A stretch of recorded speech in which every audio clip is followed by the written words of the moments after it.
Здравейте и добре дошли в този проект, където ще ви покажа как да стартирате вашия първи Automation скрипт с Selenium и C#. Аз се казвам Константин и ще бъда вашия инструктор днес. Този проект е за хора, които искат да започнат работа като Automation QA. В него ще ви покажа стъпка по стъпка как да пишете автоматични тестове и как да тествате Web Apps с един от най-силните и най-използвани инструменти, а именно Selenium.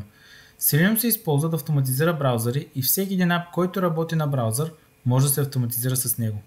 Поддържа много програмиращи езици, като Java, JavaScript, C#, Ruby, Python и PHP. Ами добре, нека да започваме. Отваряме си Visual Studio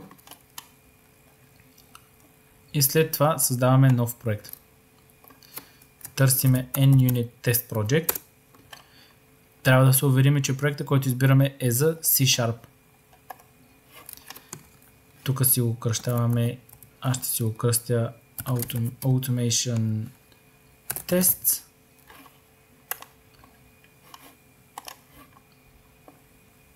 И първата стъпка ни е готова. Сега остава само да добавим Selenium към проекта.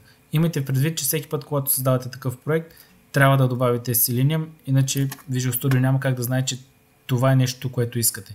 Как го правим това? Даваме дясно копче на Solution, Manage NuGet Packages for Solution, избираме Browse и тук пишеме Selenium WebDriver.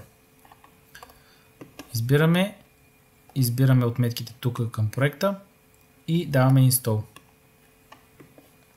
Apply и това е готово. Сега трябва да добавим Selenium Support. Install. Apply. И на последно място трябва да инсталираме браузъра, който смятаме да използваме. В случая аз ще използвам Chrome. Затова пиша Chrome Driver.